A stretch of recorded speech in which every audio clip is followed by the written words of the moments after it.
그래서 머신러닝의 이제 처음부터 끝까지 어떠한 요소들을 좀 주의 깊게 보면서 데이터베이스를 어떤 식으로 분석해 나가고 모델을 어떤 식으로 만들어서 내 결과를 분석한 이후에 최종 어떻게 배포하는 것이 맞는가에 대한 것까지 그리고 처음부터 끝까지라는 측면에서 진행을 하게 되는 거고요. 여기서는 이제 데이터베이스라는 얘기는 사실 많이 않습니다. 여기 기본적인 개념 중에 하나는 그래도 꽤 괜찮은 데이터베이스가 주어졌다라고 하는 관점에서 진행을 하게 되는 거겠죠.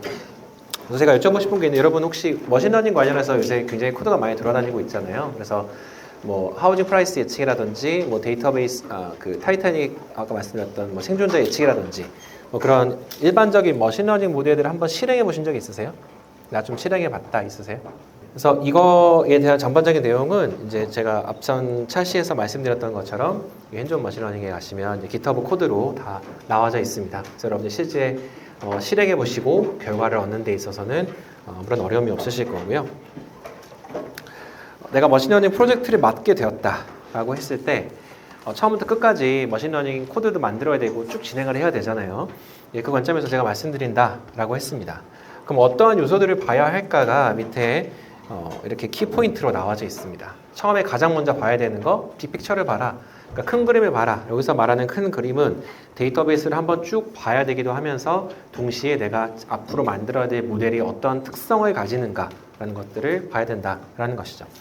내가 데이터베이스를 봤을 때 내가 클래시피케이션을 만드는 게 좋은가, 리그레션을 하는 게 좋은가 이런 관점이라고 말씀드릴 수 있겠고요. 그다음에 데이터베이스가 있으면 그 데이터베이스를 비주얼라이제이션 함을 토대로 인사이트를 얻어야겠죠.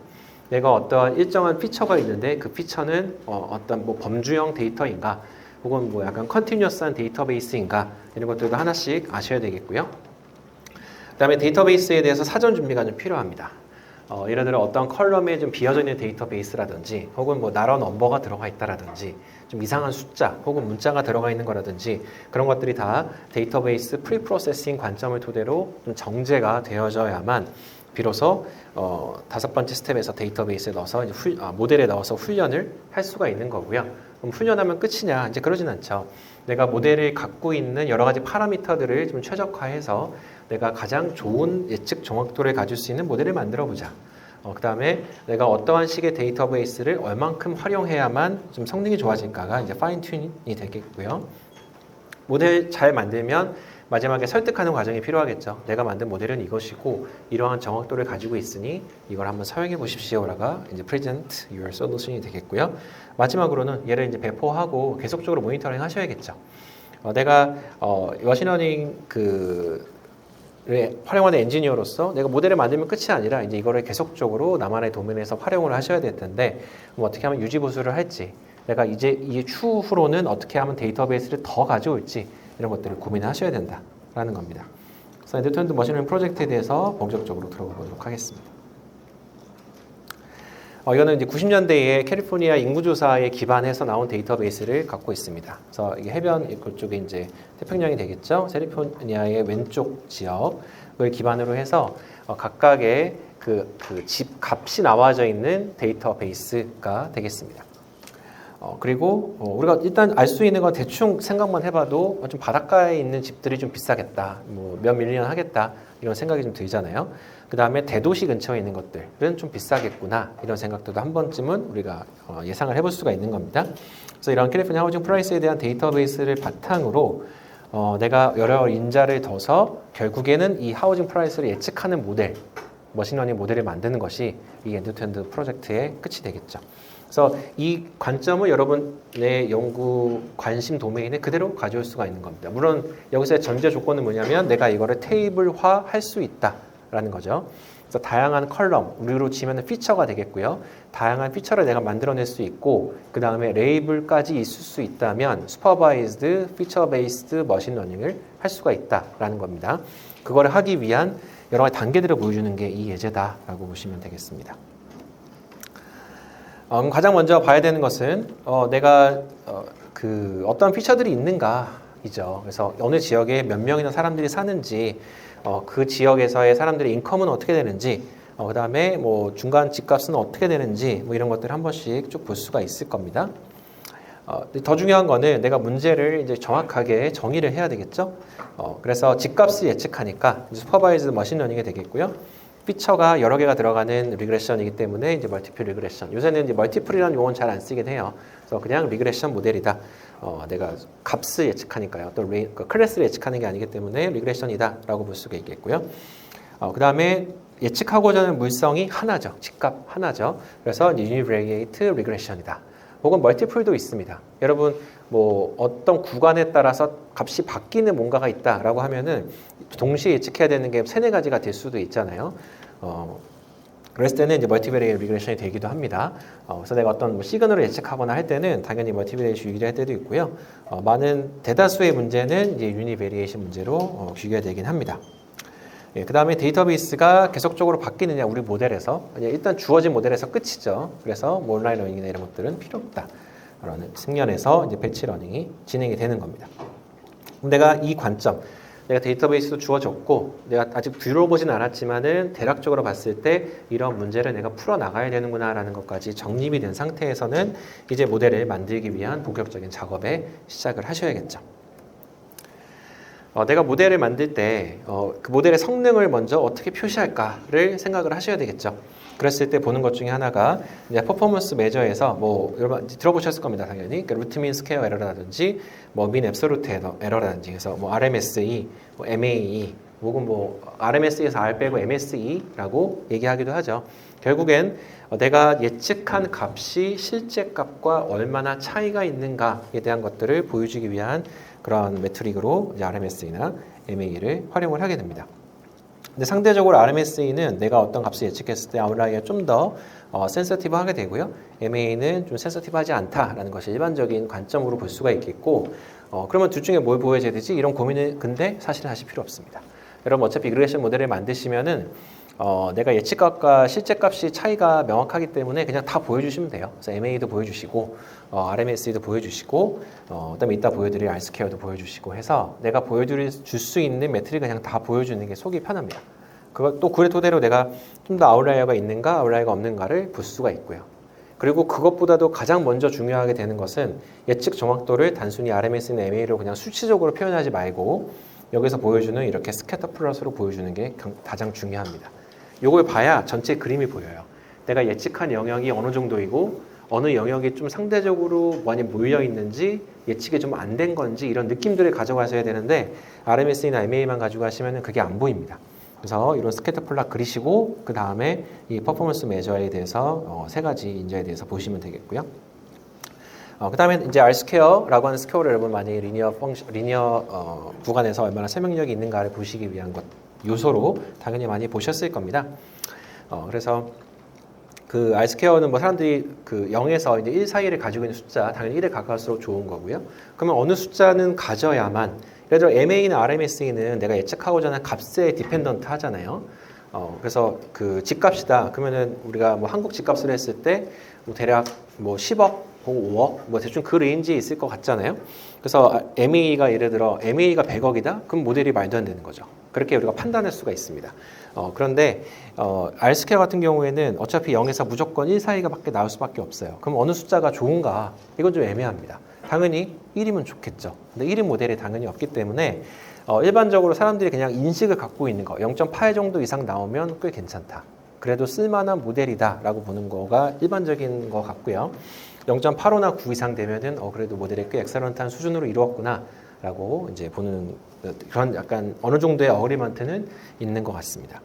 그리고 R스퀘어가 좀 낮다, 상대적으로는 좋지 않다. 그러니까 0.6이나 7이 나오게 된다 라고 하면 그럼 내가 이 모델을 배포를 못하느냐? 또 그렇지도 않다라는 거죠. 그러니까 내가 R스퀘어가 낮게 나온다면은 그 낮게 나오는 원인을 설명함을 토대로 내가 이 모델에 대한 설명력을 높일 수가 있습니다. 그러니까 결국에 드리고 싶은 말씀은 내가 예측 정확도라고 하는 그 인자 하나에 너무 우리가 함몰돼서 생각해 볼 필요는 없다. 좋으면 당연히 모델 측면에서 우리가 하고자 하는 것을 완성했기 때문에 좋은 거지만 그러지 못했다면 내가 왜 이게 낮게 나올 수밖에 없는지를 데이터베이스 분석을 토대로 나아가는 방향이 더 합리적이다라고 말씀드릴 수 있겠습니다. 그래서 이 세 가지 임자를 가지고 우리가 모델을 만들어 나가는 게 좋다라고 말씀드릴 수 있겠고요.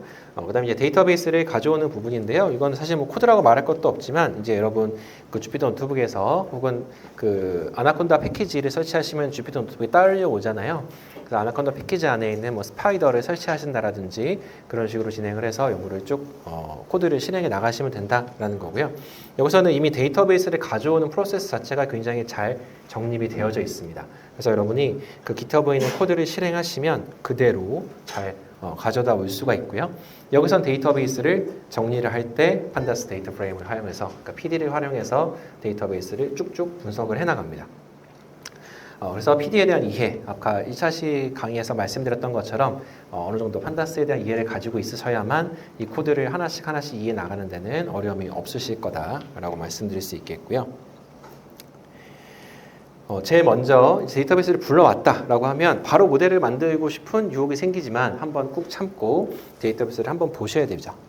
여러 가지 옵션들이 있습니다. 내가 데이터베이스라고 하는 것을 어떻게 보는 게 맞을까? 정답은 없지만 여러 가지 다양한 뷰를 토대로 보게 되면 여기서 말하는 뷰는 결국 관점을 여러 번 말씀드리는 겁니다. 내가 A라고 하는 관점에서 데이터베이스를 보고 혹은 B라고 하는 관점에서 데이터베이스를 보다 보면 결국 전체 데이터베이스를 이해하는 데 굉장히 큰 도움이 되겠죠.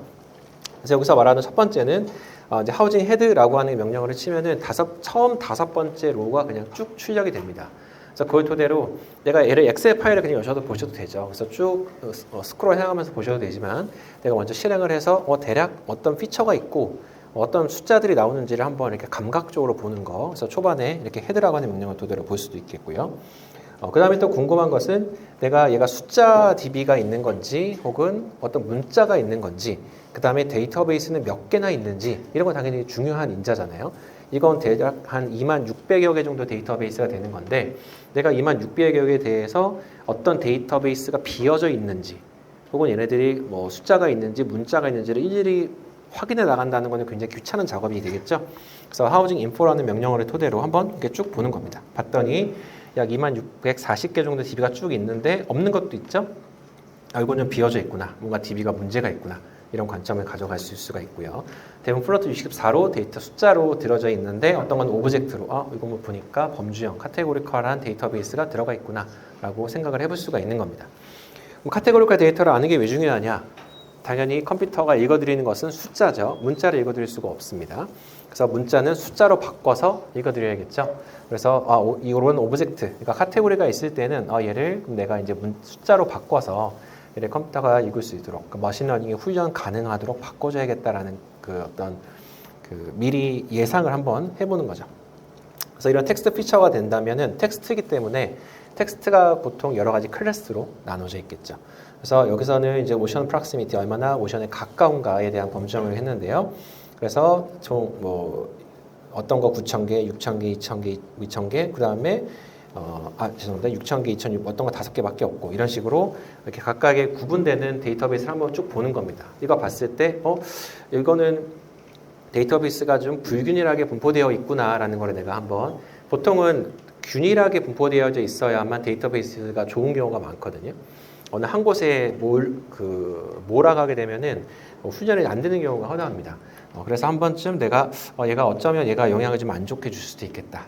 이쪽 데이터베이스 추가가 필요할 수도 있겠다라고 하는 생각을 한 번쯤은 해볼 수가 있을 겁니다. 그 다음에 이 데이터베이스 각각에 대해서 얘네들의 그 전체적인 통계적인 수치를 한번 보는 것도 중요하겠죠.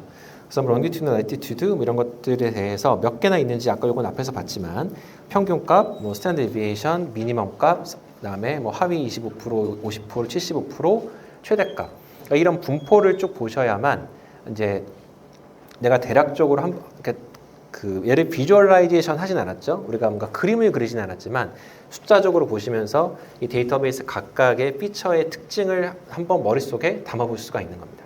그래서 벌써 본 뷰가 이런 디스크라이브에 대한 뷰가 있고 그다음에 헤드에 대한 뷰가 있고 인포에 대한 뷰가 있죠. 이 세 개 정도만 봐도 대략 이 데이터베이스가 어떤 건지를 한눈에 쭉 머릿속에 가져갈 수가 있는 것이죠. 그 다음으로 중요한 프로세스는 이제 한번 그림을 그려보는 겁니다. 내가 그 누메리컬한 데이터베이스를 갖고 있다면은 이렇게 히스토그램으로 바로 그려볼 수도 있겠죠. 혹은 각각의 분포를 이렇게 해서 한눈에 볼 수가 있는 겁니다. 아까 제가 뭐 25%, 50% 이런 식으로 해서 분포를 그거를 분석을 하면 얘가 어느 쪽에 좀 몰려 있는가 안 몰려 있는가를 알 수도 있기도 하거든요. 근데 그거는 우리가 직관적으로 알 수 있는 건 아니기 때문에 이렇게 한번 그래프를 전체를 그려보면서 데이터베이스가 이렇게 생긴 거구나. 를 보면서 그럼 보면은 얘네들은 그나마 좀 이렇게 어느 정도 예쁜 커브가 있는 거 보니까 괜찮은 피처 같은데 튀는 값도 이렇게 튀어나오죠. 얘네들은 뭘까? 한번 이런 의심을 갖게 되는 거고요.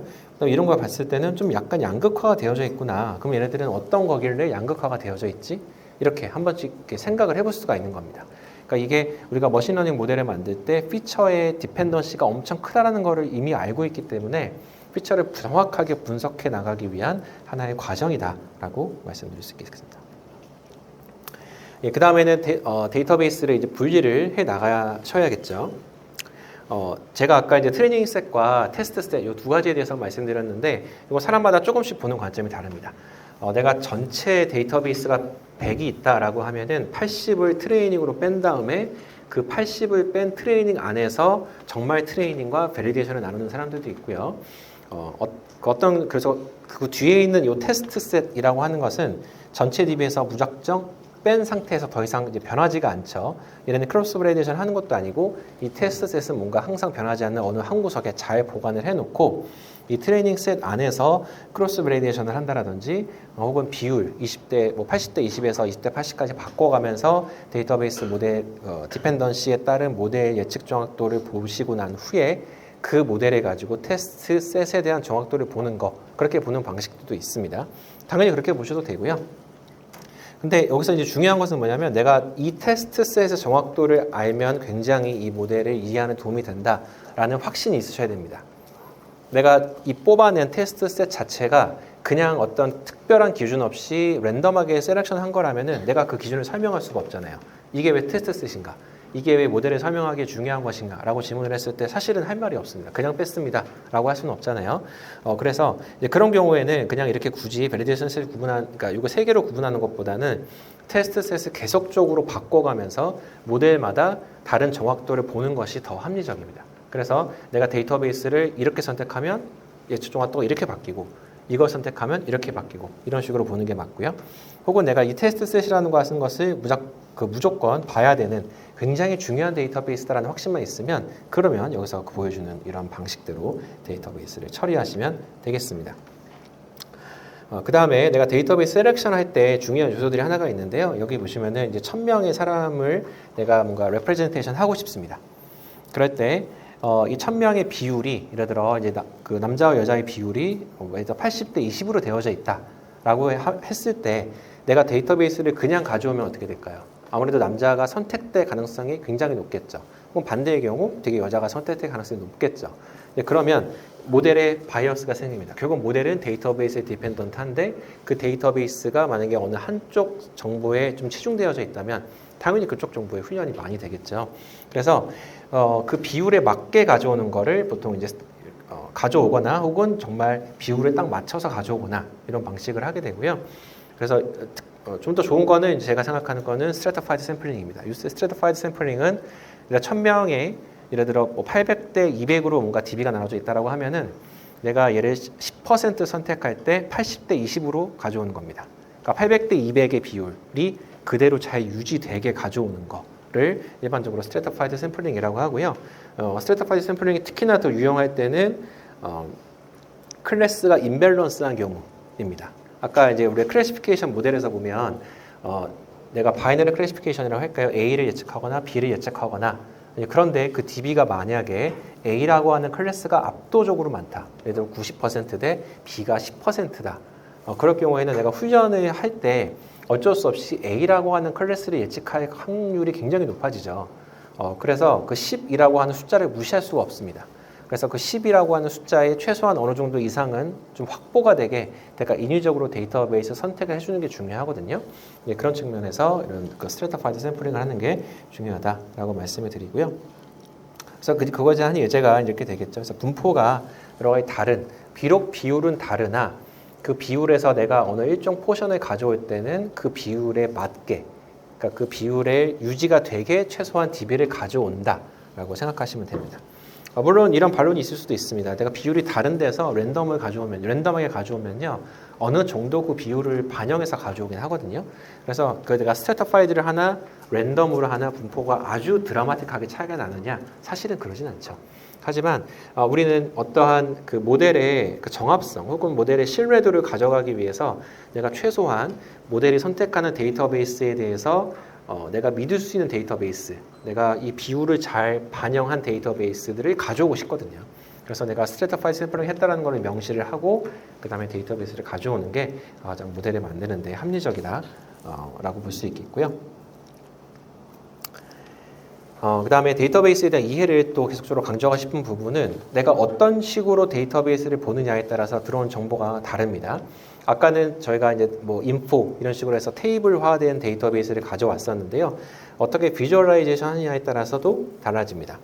그래서 이 하중 플러스의 위치에 따라서 이렇게 그냥 그 각각의 포인트만 찍으면 여기서 갖고 있는 정보는 그냥 여기 정보들이 이쪽 위치의 정보가 왔구나라는 것밖에 없잖아요. 혹은 이렇게 알파 값을 좀 조절을 하면 이거 다 매플러 라이브러리로 이제 플랫이 된 건데 알파 값을 조절을 하면은 어디가 DB가 좀 더 많구나 정도만 가져오게 되죠.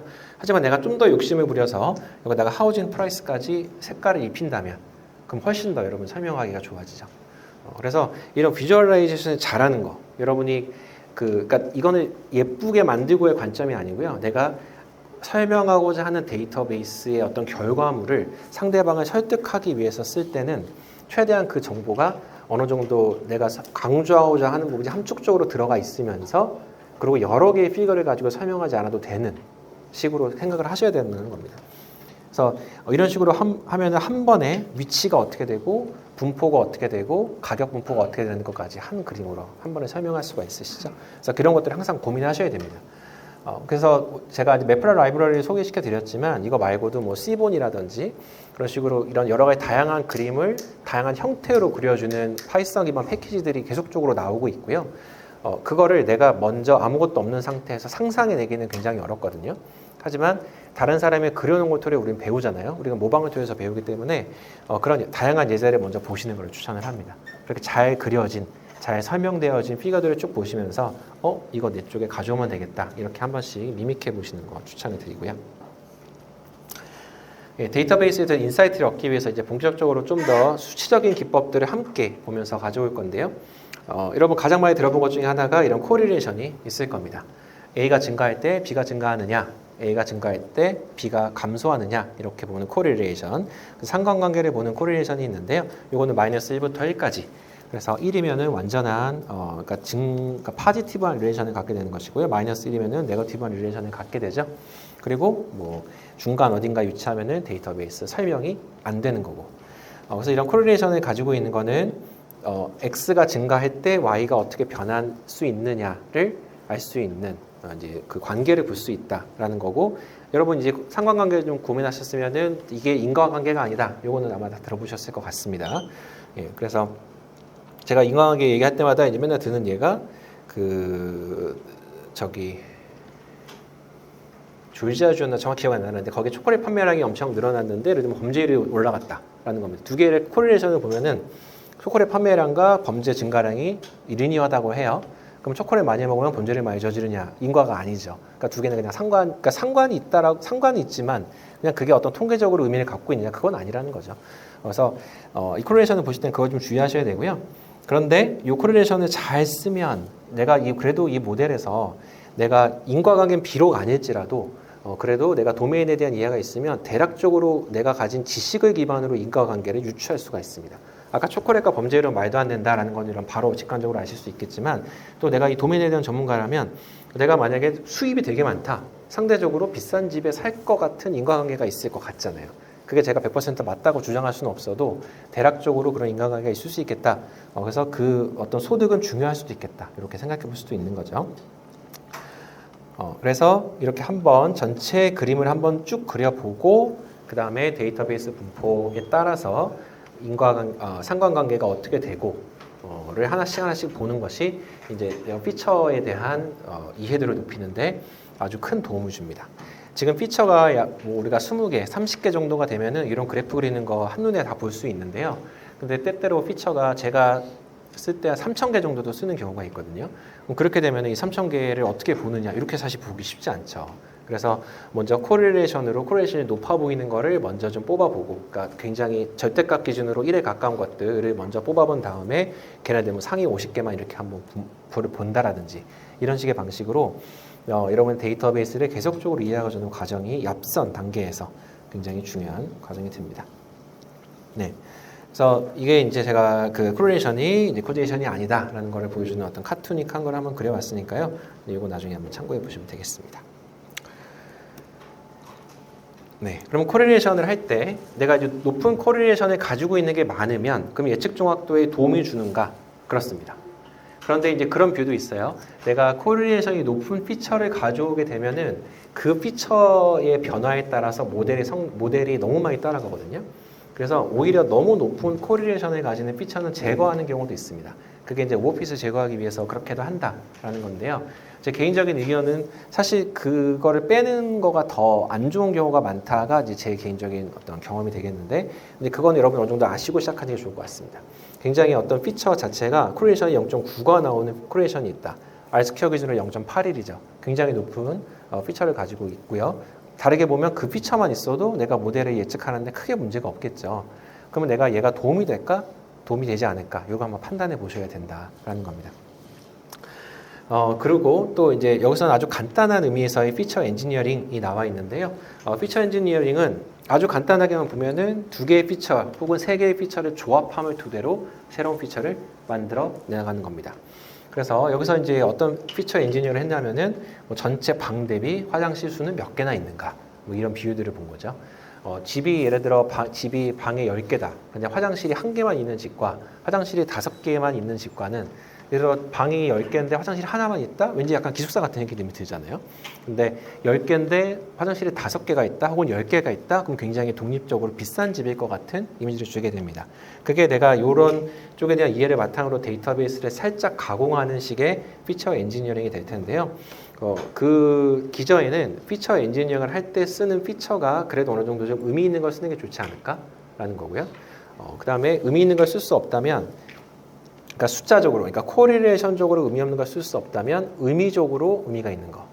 예를 들어 전체 방 대비 화장실의 수 여기 있었네요. 그다음에 뭐 전체 방 대비 그러니까 수입 대비 방이 몇 개나 있는가, 뭐 이런 것들. 내가 좀 생각을 해봤을 때, 그래도 내가 얘가 그 머신러닝 모델을 만들 때 좀 도움이 될 것 같아라고 하는 피처를 이렇게 만들어 나가는 과정. 초반에 데이터베이스는 없었지만, 그게 이제 피처 엔지니어링의 가장 기본적인 관점이 되겠고요. 그래서 이거를 추가하느냐 안 추가하느냐 하느냐, 그러니까 어찌 보면 기존에 있는 피처의 재조합이죠.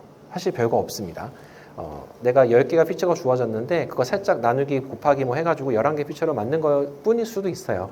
그런데 예측 정확도가 상상되는 경우가 생깁니다. 이제 그런 의미에서 이런 피처 엔지니어링 굉장히 중요하다라고 이제 강조를 한 거고요. 그러면 데이터베이스에 대한 이해가 끝났다라고 하면 이제 데이터베이스를 기반으로 내가 얘를 정말 훈련 가능한 것인가를 판단하는 게 필요하겠죠. 그래서 머신러닝 알고리즘에서 데이터 클리닝, 뭐 텍스트를 다루는 거, 뭐 피처 스케일링 이런 것도 하나하나 좀 가볍게 말씀드리겠습니다. 데이터 클리닝 같은 경우에는 만약에 여러분 어떤 컬럼에 어느 한 곳이 비어져 있어요. 그러면 그 데이터베이스 전체를 삭제할 것이냐, 혹은 그 빈칸을 내가 어떻게든 활용할 것이냐, 이거 결정하겠죠. 내가 데이터베이스가 수십만 개입니다. 한 줄 정도 지우는 거 아깝지 않죠. 100개예요. 한 줄 어떻게 지우겠습니까? 고민이 되잖아요. 사람들이 이제 쓰는 방식 중에 하나는 그것을 중간값으로 바꾼다라든지, 혹은 그 값을 예측한다라든지, 머신러닝을 활용해서요. 혹은 얘는 의미 없으니까 0으로 그냥 둔다라든지, 이렇게 하는 기법들이 몇 개 있습니다. 그러니까 그건 뭐 기법이라기보다는 일종의 데이터 그냥 처리하는 어떤 그냥 방식 중에 하나다, 이렇게만 가볍게 볼 수가 있겠는데, 그래서 그거를 더 중요한 거는 저는 어떠한 거를 넣느냐보다는 내가 그 데이터를 살리느냐 안 살리느냐를 결정짓는 여러분의 어떤 그 프로세스가 더 중요하다고 보고 있고요. 그 다음에 데이터베이스를 텍스트 데이터베이스를 숫자로 바꿔줘야 되잖아요. 그래서 요새 많이 쓰는 거 이제 원한 인코딩이 있죠. 그래서 그 의미는 뭐 제가 굳이 설명할 필요는 없을 것 같은데, 얘를 이제 숫자로 바꿔주면 토대로 내가 데이터가 읽어올 수 있게 바꿔주는 머신러닝 알고리즘 토대로 바꿔줘야 될 거고요. 그 다음에 내가 그 트랜스포머를 그러니까 여기서 말하는 트랜스포머는 이제 NLP에서 쓰는 트랜스포머는 아니고요. 커스텀 트랜스포머라고 해서 내가 쓰고자 하는 그러니까 내가 뭐가 들어오면 이 데이터베이스를 어떻게 바꿔라라고 하는 것을 나만의 데이터베이스 처리 방식으로 바꿀 수 있겠죠. 내가 보통 뭐 미디언 그러니까 전체 DB를 불러와서 미디언으로 싹 바꾸는 게 좋다. 그러면 이제 미디언으로 바꿔주는 그런 트랜스포머로 바꿔주는 거고요. 피처 스케일링은 이제 중요한 경우가 있고 안 중요한 경우가 있는데 예를 들면 이런 겁니다. 내가 아까 말씀드린 키 같은 경우에는 150에서 뭐 한 2m, 200 센티미터로 치면은 150에서 200 정도가 될 거고요. 그 다음에 여러분 시력으로 한다면 시력은 0.1에서 1.0 이 사이로 칩시다. 두 개 스케일이 다르기도 하고 절대적인 수치가 되게 다르잖아요. 근데 머신러닝 입장에서 봤을 때 내가 이 숫자 바뀌는 게 어떤 거는 1이 바뀌고 어떤 건 0. 몇이 바뀌었을 때 그 중요도가 그 숫자가 큰 것 때문에 쏠려가는 부분이 있습니다. 그래서 이제 그 스케일링 해주는 거거든요. 같은 레인지를 가질 수 있도록 같은 인텐시티를 가질 수 있도록 바꿔주는 게 이런 스케일링 기법이라고 볼 수가 있는데 때때로 머신러닝 모델에서 이제 부스팅 기반의 모델들을 쓰게 되면은 스케일링은 사실 필요 없는 경우도 생깁니다. 그래서 필요한 경우도 있고 필요하지 않은 경우도 있다. 이렇게 보시면 되겠고요. 그 다음에 제가 말씀드린 이런 모든 과정들을 나만의 파이프라인을 구축을 해서 쭉 진행을 할 수도 있고 이따 저희가 실습에서도 배우겠지만 오토메이티드 머신러닝을 토대로 이런 모든 과정을 한눈에 해버리는 과정들도 있습니다. 근데 물론 그 과정에서는 이 앞에서 보여드리는 이런 과정들은 다 생략이 돼 있고 그냥 모델 딱 만들어주거든요. 근데 그게 이제 저는 중요하지 않은 것 같고 저는 그거는 내가 머신러닝에 대한 이해, 모델을 활용할 수 있는 어느 정도의 이해도가 있는 상태에서만 얘네들을 쓰는 게 유의미하다라고 저는 보고 있습니다. 예, 그 다음에 이 머신러닝 아까 이제 말씀드린 아웃라이어에 대한 부분을 어떻게 제거할 것인가에 대한 영역으로 볼 수 있겠고요. 양쪽 꼬리 쪽을 제거하는 게 맞느냐 틀리느냐 다시 한번 말씀드리지만 그거를 결정짓기 전에 반드시 여러분 스스로 그거를 합당한가 아닌가를 판단하시고 하셔야 된다. 그냥 알고리즘 추천하는 대로 가시면 안 된다라고 강조를 드리고 싶습니다. 그다음에 원한 인코딩에 대한 예제인데요. 그래서 원한 인코딩과 그다음에 레이블 인코딩이 있습니다. 그래서 아까 범주가 5개가 있을 때 그 범주를 단순히 숫자로 바꿀 수도 있겠죠. 그래서 뭐 A라는 범주는 1로 바꾸고 B라는 범주는 2로 바꾸고 그게 이제 레이블 인코딩이 되겠고요. 근데 원한 인코딩은 각각의 중요도를 더 강조해 주는 겁니다. 그래서 내가 어떤 3개의 클래스가 있다라고 하면은 그 3차원 DB를 다시 그러니까 그 1x3 매트릭스를 만드는 거죠. 따로 만들어서 벡터라이제이션 한 다음에 각각에 대해서 뭐 100, 001 이런 식으로 그 피처가 있다 없다만 주는 그런 원한 인코딩 방식들도 있다라는 거고요. 이제 그 원한 인코딩 그 레이블 인코딩 같은 경우에는 숫자의 의미가 좀 중요할 때 내가 비록 숫자 1, 2, 3, 4로 바꿨지만 그 숫자 인텐시티 자체가 중요할 때는 이런 레이블 인코딩을 하는 게 유리하다라고 하고요. 근데 그러지 않은 경우에는 그냥 원한 인코딩을 쓰시면 된다라는 겁니다. 그 다음에 이제 모델을 선택을 하셔야겠죠. 지금 우리는 리그레션 모델을 하고 있기 때문에 근데 이런 거를 저는 그러니까 보여드리긴 하나 이거를 우리가 매뉴얼화해서 따라가야 되는가 저는 이제 그러지는 않다고 봅니다. 그래도 최소한 어떤 가이드라인을 보시면서 사람들이 대략적으로 고민하는 거 데이터베이스가 어느 정도 있고 없고 어떤 리그레서를 쓰고 안 쓰고 이런 거에 대해서 어떤 기준을 사람들이 보통은 보는가를 한 번쯤은 보는 거는 유효하다고 보고요. 대신에 이거를 내가 어디 벽에 붙여두고 나 모델이 요거니까 요거 써야 된다 이렇게 하실 필요는 없다라고 말씀드리고요. 네, 이제 모델을 훈련하는 과정이 나왔는데요. 이제 지금까지 DB가 다 정돈이 됐죠. 내가 어떤 값을 쓸 거고 최소한 비어져 있는 칸도 없고 카테고리도 없고 딱 정돈된 DB가 준비가 됐습니다. 이제 훈련을 하셔야겠죠. 훈련하는 과정은 사실 리니어 리그레션 관점에서 보면 이 세 줄이 끝입니다. 그래서 모델 가져왔죠. 그래서 리니어 리그레션 모델을 그 사이킨런이라고 하는 대표적인 머신러닝 그 파이썬 패키지를 가지고 와서 훈련을 한 다음에 모델을 가져와서 모델에 저장을 하고요. 저장을 가지고 핏하는 거, 핏이 이제 훈련하는 과정입니다. 그러면 내가 앞서서 이미 트레인과 테스트를 구분을 해놨잖아요. 그러면 내가 트레인 값 혹은 테스트 값에 대해서 정확도를 이제 바로 밑에서 뽑아낼 수가 있습니다. 그러니까 그 정도로 이 훈련하는 과정, 머신러닝 관점에서 봤을 때는 내가 초창기 모델 가장 어찌 보면 내가 고민하지 않고 그냥 모델 하나 쭉 뽑아보는 데는 금방 가져올 수 있다라고 강조를 드리고 싶고 그 다음부터는 이제 내가 연구자로서 설명하는 가는 과정이 필요하죠. 예측 모델 만들었다. 너 이제 머신러닝 모델 만들었어. 오케이, 거기까지 좋은 거죠. 그럼 내가 머신러닝 모델이 얼마나 정확도가 좋은가 안 좋은가를 설명을 해야 되잖아요. 여기서는 RMSE 값을 가지고 이제 뽑아봤습니다. RMSE가 대략 68,000 정도가 나왔다고 합니다. 그러니까 하우징 프라이스가 여기서 보시면은 대략적으로 12만 불에서 26만 5천 불 사이에 위치해 있는데 에러 레인지가 68,000, 7만 정도 된다. 내 모델이 얼마나 신뢰할까? 좀 안 좋죠. 신뢰도가 높지 않다. 그러니까 나 모델 만들었다고 자랑할 수가 없는 거가 되는 거죠. 그래서 굉장히 이제 스리스파잉하지 않다. 그리고 얘는 트레인 정확도가 되는 건데 굉장히 언더핏되었구나라고 알 수가 있는 겁니다. 보통 여러분 모델 훈련하시다 보면은 트레인셋 정확도의 R 스퀘어를 1 정도로 만드는 거는 1도 아니에요. 그러니까 되게 오핏하기 너무 쉽거든요. 근데 얘는 이미 언더핏 됐다라는 얘기는 이미 얘가 리니어한 어떤 성질만 가지고 훈련하기는 턱없이 부족하다. 굉장히 난리니어한 성질을 가지고 있다라고 한번 생각해 볼 수 있는 부분이 있다라는 거고요. 그 다음부터 이제 모델을 바꿔보는 거죠. 리니어 이제 안 되는구나. 그러면 제가 다음 슬라이드에 설명을 할 건데 디시전 트리라고 하는 저는 이제 이거를 20곡의 식이라고 합니다. 계속 질문을 해가지고 모델의 정확도를 보는 건데 이 모델을 훈련하는 과정 자체도 역시나 코드적으로 보면 단순하죠. 그래서 디시전 트리 리그레서를 불러와서 걔를 저장한 후에 그다음 핏하면 되는 부분입니다. 핏을 해서 봤더니 테스트 정확도가 어떻게 나왔나요? RMSE가 0이 나왔습니다. 이제 기가 막힌 모델이 나왔죠. 내가 그 트레인 셋에 대한 디시전 트리 정확도가 이제 그 에러가 0이다. 100% 맞춘 거죠.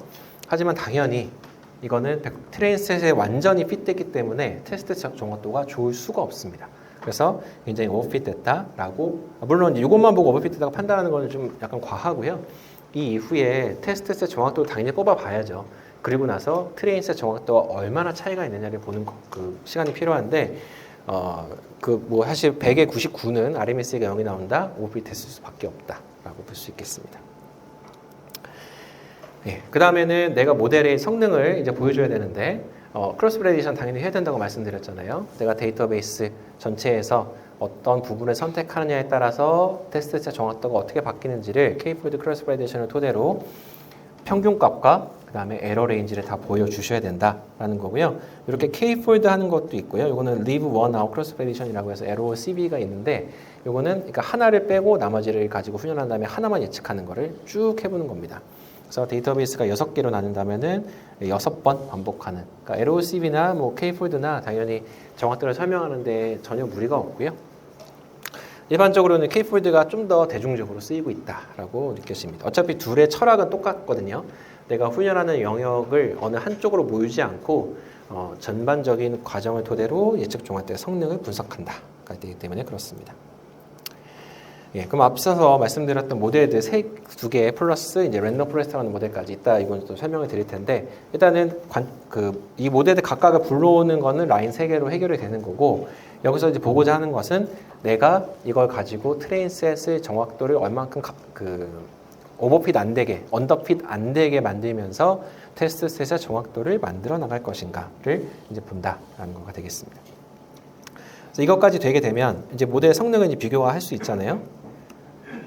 그 다음에는 이제 여러 가지 모델들을 다 선택을 해봐서 비교하는 겁니다. 물론 요거는 파이캐럿의 결과입니다. 그래서 오토메이티드 머신러닝, 내가 데이터베이스만 딱 주면요.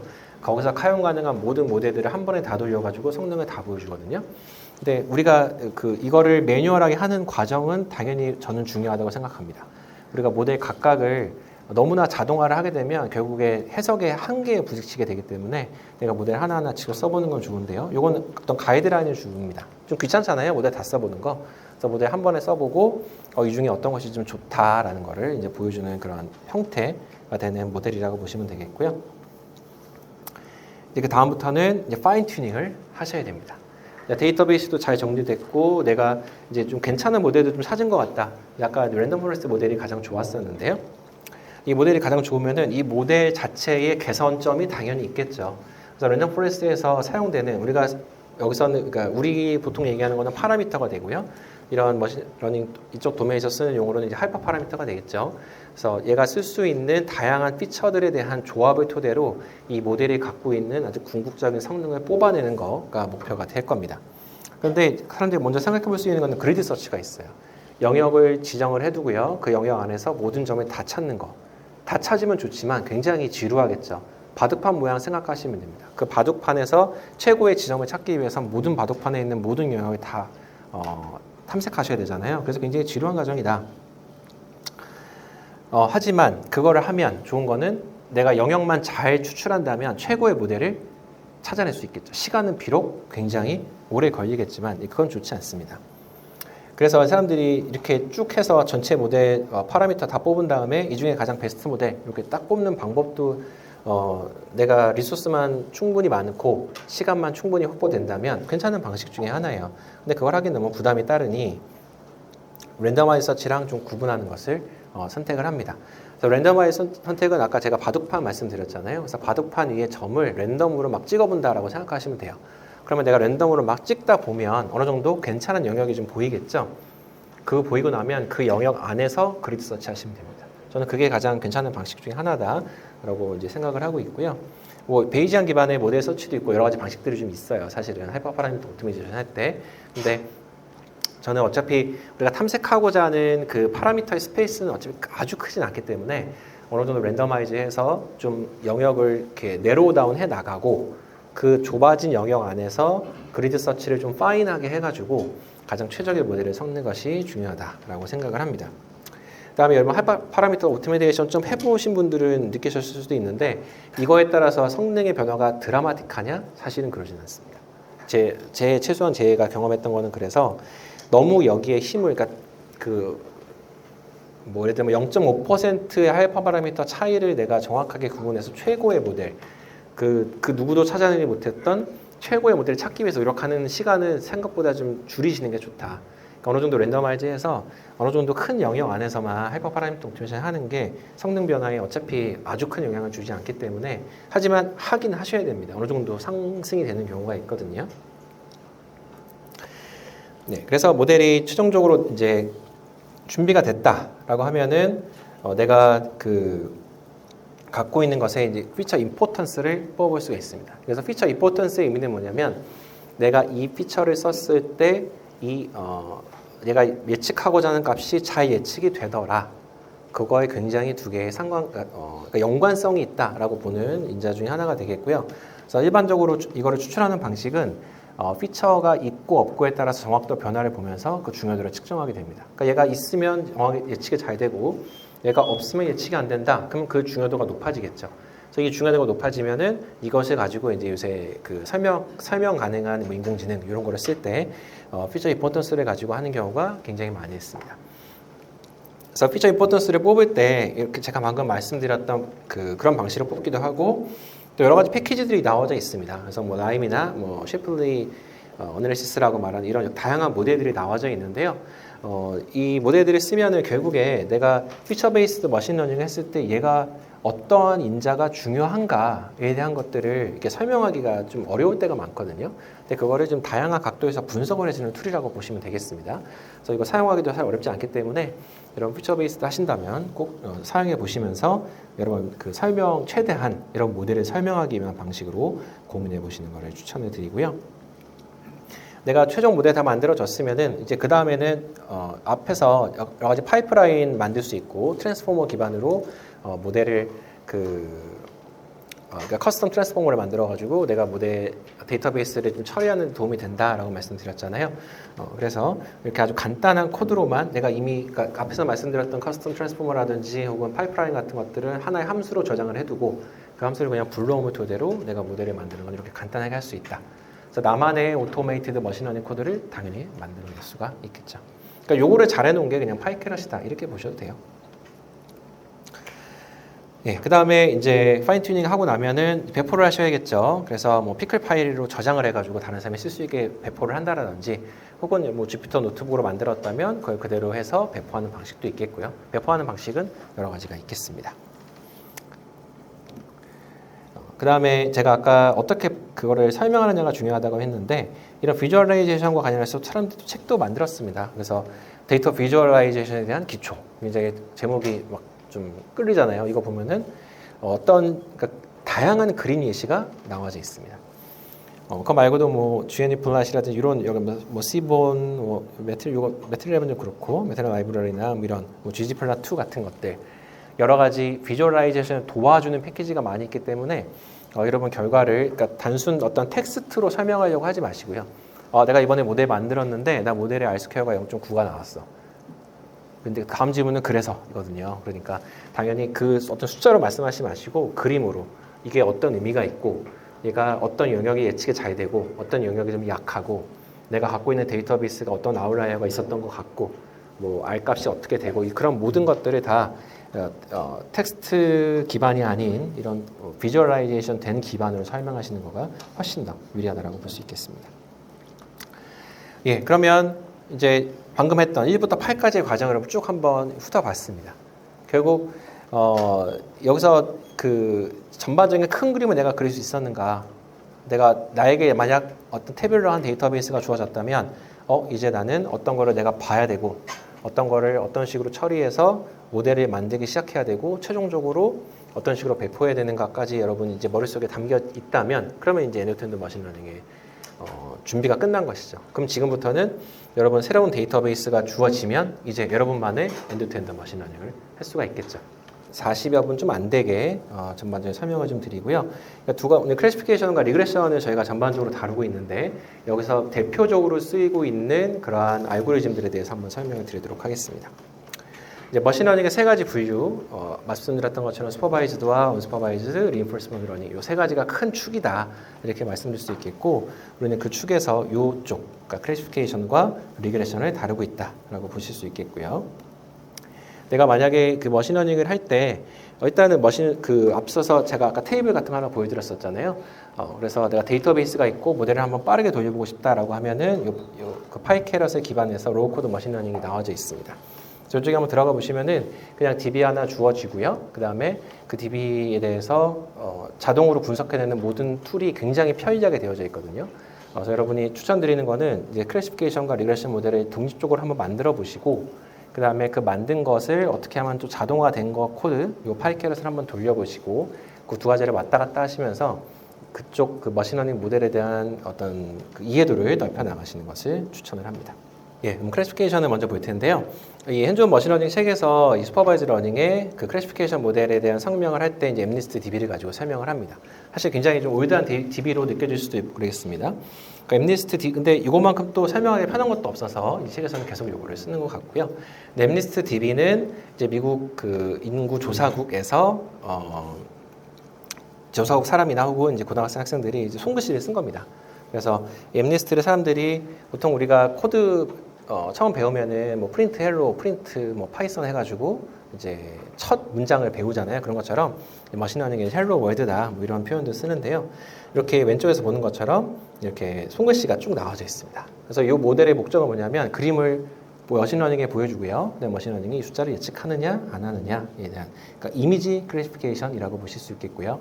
그럼 이거는 제가 방금 했었던 캘리포니아 하우징 프라이스랑 가장 큰 면에서 다른 점은 뭐 당연히 클래시피케이션도 있겠지만은 보는 피처가 좀 완전 다르죠. 그래서 하우징 프라이스 할 때는 그 하우징 프라이스와 연관된 피처를 가져오는 게 굉장히 중요했습니다. 그런데 이런 MNIST DB와 같은 이미지 클래시피케이션을 할 때는 어차피 숫자 5라는 거에 이 이미지를 가져오는 데 있어서 내가 얘를 피처라이제이션 하는, 그러니까 우리가 생각하는 어떤 중요한 피처, 중요하지 않은 피처를 구분해낸다는 거가 사실은 좀 말이 안 되는 그런 영역이잖아요. 그래서 이거는 이 그 픽셀의 인텐시티, 그러니까 그림을 보면은 컴퓨터는 그 그림에 보시면서 픽셀의 인텐시티를 가져오는 그거를 그대로 벡터라이제이션 해가지고 가져오게 된다라고 보시면 되겠습니다. 그래서 이 DB는 약 7만여 개의 이미지가 있고요.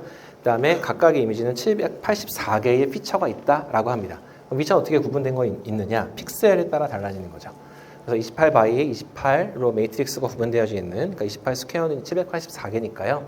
784개의 픽셀 단위의 그 블랙 앤 화이트 정보가 쭉 담겨져 있는 MNIST DB가 됩니다. 근데 얘를 어떻게 훈련할까? 우리가 보통 DB는 1D로 되어져 있거든요. 아까 하우징 프라이스도 여러분 생각해 보시면은 어느 하나의 엔트리, 그러니까 DB 하나는 그 DB 하나에 대해서 위치 정보, 그다음에 뭐 집값 정보, 사람 정보 이렇게 1D 벡터로 쭉 되어져 있잖아요. 근데 얘는 지금 일단 2D잖아요, DB가. 그래서 이 2D를 사실은 읽어드릴 때 플래트닝 한다라고 얘기하는데요. 그러니까 2열을 1열로 옮긴다라고 생각하시면 됩니다. 그래서 1열의 끝에다가 2열의 초반부를 이어서 그래서 784개의 피처를 한 줄로 쭉 나열하면 된다라는 겁니다. 근데 그랬을 때 좀 이상하지 않나요? 위치 정보가 사라지잖아요. 숫자 5라는 것을 썼을 때 내가 얘를 로우를 위로 더 올려버리면 숫자 5가 더 이상 5가 아닌 거죠. 그래서 이건 아마 CNN 쪽에서 강의하실 때 말씀하실 것 같긴 한데 그래서 위치 정보가 들어가는 게 사실 굉장히 중요할 때가 있습니다. 근데 물론 그럼에도 불구하고 얘는 위치 정보가 사라짐에도 불구하고 예측이 잘 된다는 또 그런 이제 결과가 있는 거고요. 그래서 여기서 255에 해당하는 그런 픽셀 단위로 쭉 구분된 데이터베이스에 대해서 이제 예측 모델을 만들게 되는 거고 한번 이렇게 플러스를 해보는 그러니까 왼쪽에 있는 코드들을 제가 종종 이렇게 보여드리는데 이것들을 출력하기 위해서 썼던 이 책에 있는 그 GitHub에 있는 주피터 파일에 있는 걸 캡처해서 가져온 겁니다. 그래서 이제 5라고 하는 숫자를 한번 이렇게 쭉 하는 거죠. 그래서 얘를 보면서 근데 여러분 숫자 5 같나요? 그렇죠. 그리고 나중에 좀 얘기할 것 같은데 어찌 보면 3을 잘못 쓴 것 같기도 합니다. 그래서 이따가 손글씨라니까 그러니까 이미지 클래시피케이션은 그래 사람도 구분짓지 못하는 것들도 간혹 사실 있어요. 그래서 우리가 머신러닝을 무조건 믿어야 되느냐 이제 거기에 대한 질문에 대한 답이기도 하게 되겠습니다.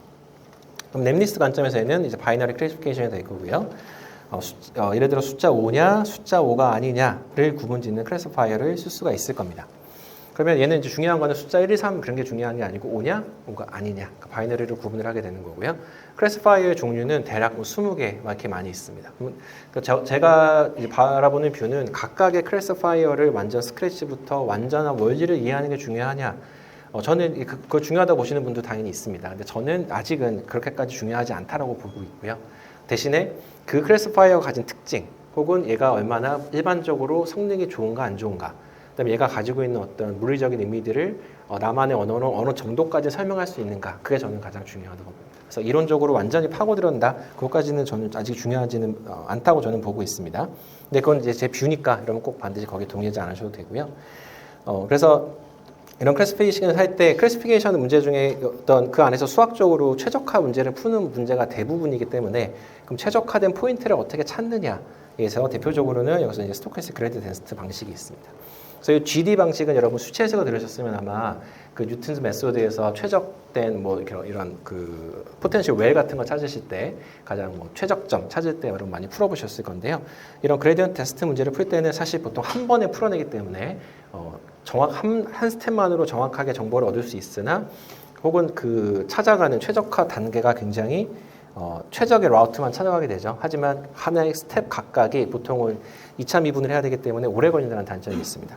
그래서 이제 스토캐스틱 테스트 그랜드 방식은 얘가 약간 결국 스토캐스틱하다. 여러 가지 루트 자체가 조금 흔들릴 수는 있으나 최적점을 찾아가는 데 있어서 수렴성 자체는 최적 시간 안에 좀 더 돌아갈 수 있는 가능성이 높아지는 거죠. 그래서 이런 SGD 방식을 토대로 클래시피케이션 하는 방식들도 있고요. 그래서 얘는 훨씬 그 최적점을 찾아갈 때 계산 하나하나 스텝의 시간이 좀 빠르기 때문에 온라인 러닝에도 사용된다. 이런 관점으로 보기도 합니다. 그러면 SGD 클래시파이어를 기반으로 모델을 훈련할 때는 이제 이것도 이제 우리가 하이퍼 파라미터 오토메이션을 하지 않는다는 관점에서 그 모델을 불러와서 이제 훈련을 하게 되죠. 그래서 모델을 가져온 다음에 훈련을 하게 되면 아까 전체 7만여 개에서 아까 6만여 개 정도를 떼어왔잖아요. 6만여 개에서 숫자 5냐 아니냐를 훈련을 한 다음에 내가 새로운 숫자를 딱 집어넣으면 이제 true다. 그럼 숫자 5다. true가 아니면 false다. 그럼 숫자 5가 아니다. 그래서 바이너리 클래시피케이션으로 숫자를 예측을 할 수가 있습니다. 그런데 이 크로스 베리에이션을 할 때 그 숫자를 예측하는 모델을 만들 때 우리가 데이터베이스에 대한 이해가 굉장히 중요하다라고 얘기를 했잖아요. 그래서 이제 여기서 말씀드리고 싶은 거는 당연히 우리가 앞에서 말씀드렸던 것처럼 크로스 베리에이션을 해서 내가 어떤 데이터베이스를 선택했느냐 그거에 따라서 DB가 어떻게 예측 정확하게 바뀌었느냐 보는 거 굉장히 중요합니다. 그런데 내가 데이터베이스 측면에서 보면은 얘가 정확도가 이제 93%가 나왔다고 해요. 그럼 애큐러시 굉장히 높은데 이런 생각 들 수 있잖아요. 그런데 내가 이 모델을 다시 보면은 바이너리 클래시파이어로 5냐 5가 아니냐가 돼야 되는 문제고 그 다음에 5가 아닌 거는 그러니까 전체에서 약 10%가 5인 거고 나머지 90%는 5가 아닌 겁니다.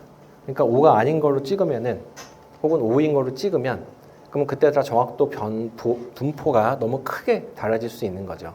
예를 들어 대부분의 학부생이 보여주는 그러니까 여러분 모두가 학부생이잖아요. 대학원생은 없을 거라고 생각을 합니다.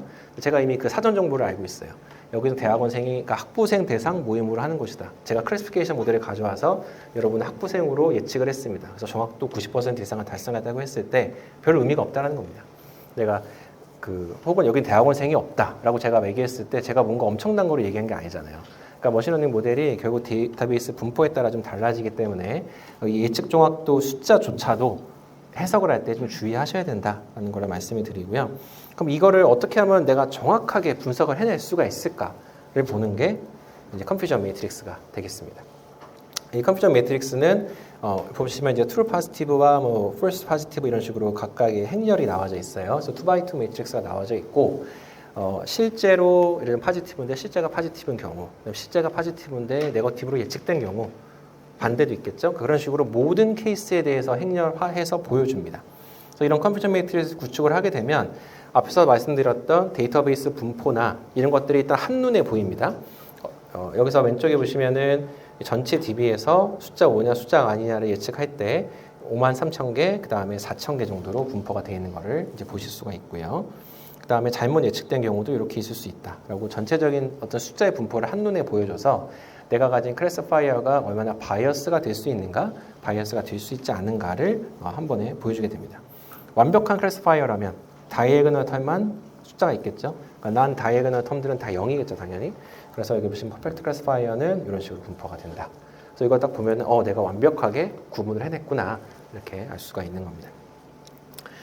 그래서 이따 이제 매트릭스를 같이 볼 텐데요. 이제 그 퍼포먼스를 내가 보여줄 때 아까 보였던 에큐러시를 보여준다라든지, 혹은 여기서 말씀드리는 프리시저닝과 리콜을 보여준다라든지, 혹은 컨퓨전 매트릭스를 보여준다라든지 이런 방식들이 나와져 있습니다. 근데 가장 기본은 먼저 컨퓨전 매트릭스를 보여주는 겁니다. 이것도 마찬가지로 텍스트로 내가 얘 큐리시가 얼마야, 혹은 이따 보여드리겠지만 F1이 얼마야, 페어시저닝이나 리콜이 얼마 이런 식으로 말하는 것보다는 먼저 컴퓨터 매트릭스를 보여주는 게 상대방, 그러니까 내 모델을 설명해야 되는 상대방 입장에서 훨씬 더 이해하기가 편하거든요. 그래서 그 관점에서 반드시 꼭 그려줘야 되는 것이고요. 얘를 해석을 할 때 이제 프리시전하고 리콜이라는 관점을 가지고 설명을 합니다. 그러니까 프리시전의 관점은 트루 파지티브 된 게 얼마나 비율이 있느냐, 이제 트루 파지티브와 폴스 파지티브, 그러니까 파지티브한 영역에서 트루 파지티브가 얼마나 있느냐라는 것이고요. 리콜은 트루 파지티브와 폴스 네거티브에서 트루 파지티브가 얼마나 있느냐. 근데 이렇게 말씀드리니까 잘 와닿지가 않으시죠. 그래서 이는 수식적으로 이렇게 정의가 되는데 얘가 어떤 쓰임새가 있느냐가 사실은 더 중요합니다. 그래서 그거를 좀 말씀드리려고 하는데요. 우선은 내가 죄송합니다. 요거를 먼저 말씀드릴게요. 그 프리시전하고 리콜을 가지고 설명해, 요 밑에 부분을 먼저 말씀드리고요. 다시 돌아가려고 하는데, 이거 프리시전하고 리콜을 조절함을 토대로 내가 가지고 있는 모델, 내가 클래시파이어의 목적에 맞게 쓸 수가 있습니다. 그리고 두 번째에는 여러분이 이제 아이를 키워보시면 아이가 유튜브에서 원하지 않는 동영상에 노출되지 않는 걸 원하시겠죠. 그래서 이제 그런 것들을 제거하고 싶을 때, 그러면은 근데 그 제거를 막 하다 보면 애들이 봐도 되는 비디오도 막 사라질 수가 있습니다. 근데 그건 어쩔 수가 없는 거죠. 내 모델의 조절을 함을 토대로 어찌됐건 나쁜 건 무조건 없애야 되니까. 그래서 그 나쁜 것을 무조건 없애자. 그러니까 하이프레셔는 개념이 되는 거고요. 대신에 좋은 것들을 좀 안 좋게, 그러니까 좋은 것들을 날리게 되면은 이제 로우 리콜이 되는 겁니다. 그러니까 프리시전과 리콜은 서로 그 인버스 릴레이션 어느 정도 가지고 있기 때문에 두 개를 동시에 100% 높일 수는 없거든요. 어느 하나를 포기해야 되지만 대신 내가 목적에 맞게 쓰면 된다라는 겁니다. 예를 들어 내가 서베일런스 카메라 같은 거 달아가지고 거기서 이제 뭐 어떤 그 도둑 같은 거 못 들어오게 하려고 한다. 그러면 여러분 어떻게 하시겠어요? 최소한 폴스 알람이 어느 정도는 울리더라도 그래도 그 진짜 도둑이 왔을 때 무조건 울리게 하는 거잖아요. 그래서 이제 그런 것을 이제 프리시전과 리콜을 조절할 수 있는 거고요. 근데 이론적으로는 그런데 이제 얘를 실제로 적용하다 보면 여러분 이제 그런 예전에 기사 보셨을 거예요. 철책 같은 데다가 누가 이제 왔을 때 알람이 울리게 해서 하게 되면은 그게 이거를 잘못 설정을 하게 되면은 엄청나게 많이 울리거든요. 그럼 그때마다 일종의 양치기 소년이 되는 거잖아요. 그럼 사람이 알람이 울렸네 가서 확인합니다. 안 왔어요. 또 갑니다. 계속 알람이 울리니까. 그러다 보면 어느 순간 어떻게 되냐면 알람을 꺼버립니다. 그래서 이제 그런 안 좋은 방향으로 가기도 하거든요. 근데 어쨌든 여기서의 메시지는 프리시전과 리콜이라고 하는 게 문자적으로는 당연히 이렇게 되지만 내가 쓰임새에 따라서 요 스트레스호드를 좀 조절하셔가지고 내가 진짜 원하고자 하는 클래스가 튀어나올 수 있게 하는 거가 여러분이 중점적으로 보셔야 된다라는 거고요.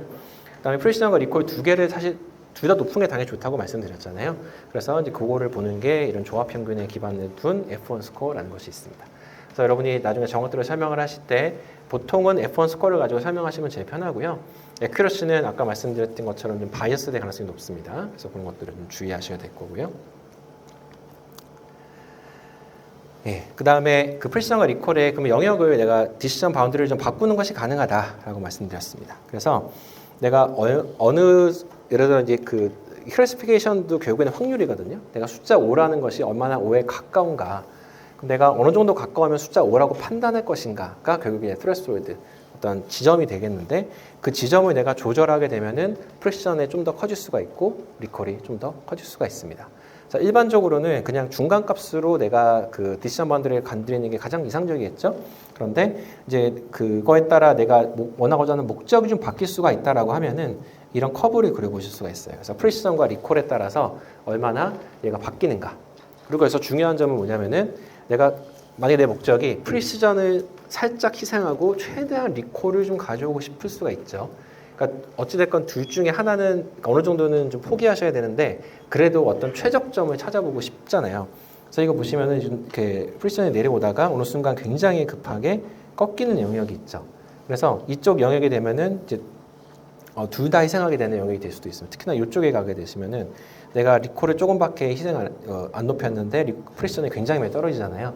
그래서 이런 프리시전 vs 리콜 커브를 한번 그려보시고 내 목적에 맞게 그 어떤 지점을 선택하는 거가 이제 트레스홀드 셀렉션이 되겠습니다.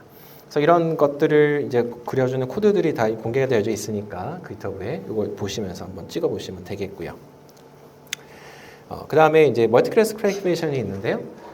지금은 이제 5냐 5가 아니냐를 구분하는 모델들에 대해서 한번 말씀을 드렸었습니다. 근데 우리가 원하는 거는 숫자가 다 주어지고 다 예측하는 거겠죠. 그래서 1, 2, 3, 4, 5, 6, 7, 8, 9, 0까지 예측하는 거가 있습니다. 그래서 이거는 방법이 여러 가지가 있는데요. 두 가지가 있는데 하나는 0, 1, 3, 4, 5, 6, 7, 8, 9를 하나씩 다 보는 겁니다. 그래서 전체 10개를 다 보는 그런 클래시피케이션 모델이 있을 수가 있고요. 하나는 0이냐 0이 아니냐. 그러니까 그거를 계속 반복할 수 있겠죠. 혹은 1이냐 2가 아니냐 이렇게 반복할 수도 있겠죠. 또 하나는 0과 1을 구분하는 거, 1과 2를 구분하는 거, 2와 3을 구분하는 거. 그런 식으로 계속적으로 모델을 만들어서 모델을 만들 수도 있습니다. 방식은 여러 가지가 있겠죠. 근데 일반적으로 생각해 볼 수 있는 거는 그냥 모델 전체를 가지고 멀티 클래스로 한 번에 예측을 해보는 것이 우리가 바라는 것 중에 하나일 거고요. 그 모델을 내가 멀티 클래스 크리에이션을 만들었다라고 칩시다. 그래서 이 방금 말씀드렸던 SGD 기반으로 해서 클래시피케이션의 모델을 만들었으면 이제 정확도를 보여드려야겠죠. 그래서 아까는 5가 맞냐 5가 아니냐를 봤다면 이제 컴퓨터 매트릭스를 토대로 전체 10x10 매트릭스를 그려야 되고요. 그러면 내가 일단 눈으로 딱 봤을 때 여기 다이애고널 텀이 숫자가 높아야겠죠. 그래야 정확도가 좀 괜찮나 보다. F1도 높을 것 같아. 이런 이미지를 가질 수 있는 거고요. 그 다음에 난 다이애고널 텀들을 보시면서 숫자가 좀 큰 게 있나 한번 좀 보는 게 중요하겠죠. 그래서 얘를 이렇게 이미지화해서 볼 수도 있는데요. 이 이미지에 이걸 보면은 다이애고널 텀이 색깔이 좀 다르잖아요. 다이애고널 텀이 굉장히 숫자가 높구나. 인데 이거는 모델이 좀 괜찮은 모델이라 다이애고널 텀이 상대적으로 숫자가 굉장히 높고 다른 쪽 안 좋은 영역에 잘 안 보입니다. 그래서 그거를 약간의 비주얼라이제이션 트릭을 써가지고 어느 쪽이 안 좋은가. 그러니까 다이애고널 텀 좋은 건 내가 알잖아요, 이제. 그러니까 걔네들의 요소는 제거해버리고 이렇게 비주얼라이제이션을 다르게 하면은 어느 영역이 좀 상대적으로 안 좋은가를 한 번에 볼 수가 있습니다. 그래서 내가 이걸 보는 것도 유효해요. 어차피 이 정보를 다른 식으로 시각화하는 거니까요. 근데 내가 시각화를 할 때 컴퓨터 매트릭스 그리고 그 다음에 정말 다이애고널 텀이 다른 난 다이애고널 텀보다 훨씬 더 좋은가를 한번 보시고 좋다면 난 다이애고널 텀 중에 어디가 안 좋은가를 한번 이렇게 보시는 거가 클래시피케이션 모델에서 한 번쯤 여러분 생각해 보실 수 있는 부분이라고 볼 수 있겠고요. 이제 미스클래시파이드 이미지가 당연히 아까 소두에 말씀드렸던 부분이 되겠습니다. 그래서 내가 이거 보시면은 왼쪽은 다 3으로 클래시파이션이 된 거거든요. 왼쪽 위는 3 같죠. 얘는 5 같잖아요. 근데 얘는 이제 3으로 클래시피케이션이 됐습니다. 근데 어떤 거 숫자 보면은 이런 거 사실 이게 숫자 5인지 3인지 사람도 구분할 수 없는 그러니까 어딘가로 레이블은 됐을 겁니다. 내가 숫자를 썼다면 얘는 숫자 3이야 라고 레이블을 했겠지만 그래서 이제 이런 모델에 따라서 그 사람도 구분하기 어려운 혹은 모델 정확도가 좀 떨어지는 그런 경우가 당연히 생깁니다. 그리고 여러분 이걸 보시면은 전체 픽셀 단위로 아까 28x 28이라고 했는데 숫자가 보통 가운데 있죠. 근데 그 숫자가 다른 곳에 위치하면 정확도가 또 떨어지기도 합니다. 그게 이런 모델의 이미지 기반의 모델이 좀 안 좋은 건데요. 그래서 사람들이 이제 하는 방식 중에 하나가 데이터 어그멘테이션을 한다고 해서 숫자 위치를 막 바꿉니다. 같은 평면상에서 위아래로 바꾸기도 하고요. 돌리기도 해요. 우리는 숫자 5가 5라고 써있든 눕혀있든 5라고 보잖아요. 숫자 6이나 9는 밑에다가 표시를 해줘서 이제 6이나 9를 구분을 하죠. 그런 것처럼 얘네들도 컴퓨터도 어차피 읽어드리는 방식이 비슷하니까 대신에 훈련을 하게 해주자라는 겁니다. 한쪽 영역만, 한쪽 방향만 보면은 오해가 생기니까 돌려보기도 하고 바꿔보기도 하고 그래서 데이터 어그멘테이션을 쉽게 할 수 있는 그런 기법들을 사람들이 하곤 합니다. 그럼 이게 이제 클래시파이어에 대한 전반적 이해를 한번 하셨다면 이제 모델들 하나씩 좀 대충 보려고 대략적으로 좀 보려고 합니다. 일반적으로 우리가 생각하는 머신러닝 모델은 블랙박스 모델이죠. 그래서 모델이 어떻게 왜 이렇게 예측하는가는 사실 보기 어렵습니다. 디시전 트리를 제외하군요. 디시전 트리는 내 디시전 메이킹 프로세스가 완벽하게 보이기 때문에 잘 보이지 않는데 그래도 이제 우리가 피처 베이스드로 기본적으로 가기 때문에 어느 피처가 좀 중요하고 어느 피처가 영향을 많이 줬다라는 것까지는 보통 알고 있습니다. 그럼 제일 먼저 사람들이 이제 해볼 수 있는 거, 우리가 해볼 수 있는 건 리니어 리그레션이 되겠죠. 그래서 데이터베이스가 주어졌을 때 이제 리니어 리그레션을 한번 이렇게 얘를 모델에 한번 찍어보는 겁니다. 그래서 모델을 찍었을 때 리니어 리그레션 기반으로 피팅 해가지고 모델을 한번 이렇게 찍어볼 수가 있습니다. 그리고 나서 실제 테스트 셋에 한번 적용을 해보면 테스트 셋 정확도가 굉장히 괜찮구나 아니구나를 우리가 알 수가 있을 겁니다. 근데 만약에 내가 데이터베이스를 봤더니 얘가 어느 정도 좀 난리니어한 형태를 보이는 것 같다 라고 하면 이걸 피팅을 할 때 우리는 알고 있죠. 이미 얘 난리니어 형세고 리니어한 피팅을 하면 안 되겠구나 라는 것을 알 수가 있겠죠. 그럼 여기서 이제 기법적으로는 어떻게 하면 되냐면은 난 리니어 텀을 이제 리니어 모델에다가 추가해 주는 겁니다. 그래서 커브가 이제 리니어하게 증가하거나 감소하는 게 아니라 어느 정도 이제 쉐입을 가질 수 있도록 이런 피처들을 추가해 주는 방식으로 난 리니어하게 폴리노미얼 리그레션을 해줄 수가 있고요. 이 텀은 그럼 내가 어느 정도로 지정해 줘야 되느냐? 이거는 사실 사용자의 마음인 거죠. 그래서 이거는 차수를 내가 정할 때는 그게 또다시 하이퍼 파라미터가 될 수가 있을 거고 내가 그 트레인과 테스트를 구분한 상태에서 테스트 셋 정확도를 좀 높이기 위한 그런 방향으로 이 디그리를 조절을 하면 될 겁니다. 다만 너무 많이 디그리를 조절을 하게 되면 앞서서 말씀드렸던 오버핏이나 언더핏 문제가 생기겠죠. DB가 이렇게 생겼을 때 여기 보시면 굉장히 오실레이션 되는 이런 커브들이 있는데 어느 정도 중간에서 맞는 것처럼 보이나 양쪽에서 굉장히 큰 오실레이션이 발생을 하죠. 혹은 이렇게 리니어 모델을 했을 때는 당연히 언더핏이 되어야 되는 부분들이 있고요. 그 다음에 이런 그 커브를 만들어서 여러분 고민을 하실 때 또 모두 생각해 보셔야 되면은 그 트레이스 사이즈 아까 제가 8대2에서 2대8로 바꿔가면서 모델을 한번 보셔야 되는 게 좋다라고 말씀드렸잖아요. 그게 이 하나의 예시가 될 텐데요. 트레이스 사이즈를 바꿔가면서 이거 같은 경우에는 트레이셋이 어느 정도 10% 이상만 되면은 밸리데이션에서 정확도가 수렴하고 더 이상 변하지 않습니다. 그거의 의미는 내가 트레이셋을 더 늘릴 필요가 없다라는 걸 어느 정도 이렇게 내포하고 있죠. 근데 이거 같은 경우에는 트레이셋을 늘려감에 따라서 밸리데이션 정확도가 많이 감소하죠. 어느 정도 수렴하는 것은 최소한 50% 정도는 해야 되는 거잖아요. 이런 디펜던시를 보시고 내가 데이터베이스를 얼마나 훈련하는 거에 따라서 이 모델의 정확도가 바뀔 수 있느냐를 보시는 게 좋다라고 말씀드리고요.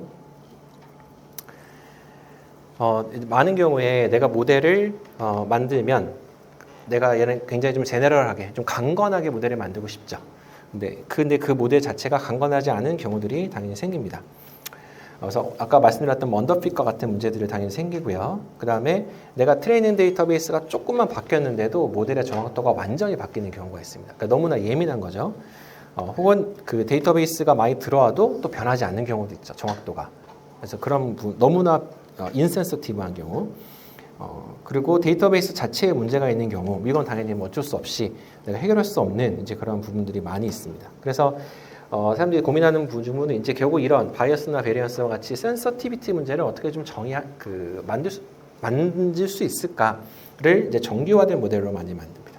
그래서 레귤러라이즈 리니어 모델이라고 해서 모델을 여기서 보여주는 예제는 총 3개가 있거든요. 그래서 리치와 라스와 레스팅 리그레션이 있는데 여기서는 중요한 거는 내가 이 코스트 펑션에서 이쪽 그러니까 에러 레인지를 피팅하기 위한 요 줄이는 요 펑셔널 텀을 뭐로 쓰느냐. 이 펑셔널 텀은 결국 정규화, 그러니까 정규화의 다른 말로 표현을 하면은 이 모델이 많이 오실레이션을 좀 감소시키는 방향으로, 그래서 데이터베이스 센서티비티를 좀 줄여나가는 방식으로 이 정규화 모델의 분포를 바꿔나갈 수 있습니다. 그래서 이 뒤에 있는 이 코스트 펑션을 뭘로 썼느냐, 이런 데 그럼 쿼드라틱 펑션을 썼고요. 그 다음에 얘는 앱솔루트 밸류를 썼고 쿼드라틱 펑션과 앱솔루트 밸류를 같이 쓴 게 얘네스 넷이 되겠습니다. 이 각각의 그 리그레서 자체의 그 구동되는 방식은 유사하지만 뒤에 결국 내가 정교화를 하기 위한 센서티비티를 만지기 위해서 쓰게 되는 코스트 펑션이 좀 이렇게 다르게 되는 거고요. 그러면 이제 이런 모델을 보다 보면은 당연히 또 그런 고민을 하시겠죠. 내가 그럼 어떤 걸 쓰는 게 유리할까? 그런데 우리는 이미 알고 있잖아요. 얘네들 각각을 쓰고 각각의 하이퍼 파라미터를 바꾸고 모델의 성능을 비교하는 거 어렵지 않다라는 걸 알고 있고, 내가 어느 모델이 어느 리그레서에 좀 더 센서티브한가를 알 수 있느냐, 그걸 사전에 하기 전에는 알 수가 없습니다.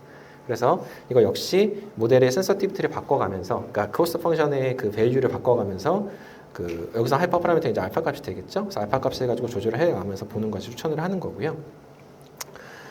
그래도 일반적인 가이드라인은 사람들이 생각하는 거는 일반적으로 이제 리니어 리그레션은 성능이 안 좋을 가능성이 높다. 많은 경우에 우리의 현상은 나리니어하기 때문에라고 얘기하는 겁니다. 이건 당연한 얘기고, 내가 어떤 리그레서 관점에서 그 레귤러라이제이션을 어떤 걸 써야 되느냐라고 한다면 시작은 일단 리치로 한번 써보는 게 좋지 않을까. 한번 시작점으로 써보는 게 좋을 거다. 이렇게 추천은 이 책에서는 하고 있습니다. 그 다음에 그 라쏘보다는 니레스팅이 조금 더 프리퍼 된다라고 이렇게 성능을 하고 제안은 하고 있지만, 그 우리의 어떤 실제 임플리멘테이션 관점에서 봤을 때는 직접 얘네들을 사용해 보시는 걸 추천을 드리고요. 얘네들이 많이 쓰이느냐, 그리고 성능이 좋은 경우가 있느냐.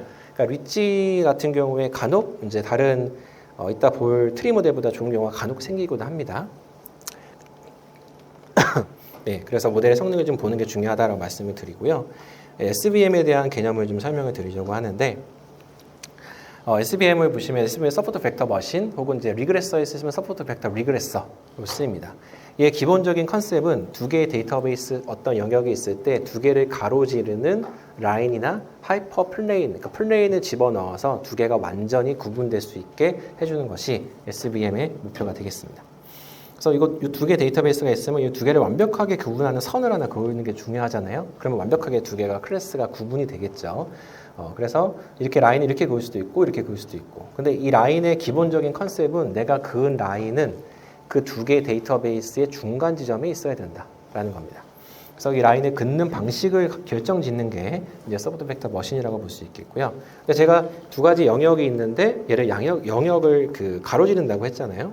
그렇기 때문에 얘는 스케일드된 데이터베이스에 좀 취약합니다. 그러니까 언스케일드된 거에 좀 취약합니다. 그래서 어떤 x0과 x1의 이 스케일이 굉장히 다를 때 센서티비티가 완전 다르잖아요. 그럼 요거를 완벽하게 구분짓는 거가 어려울 수가 있어요.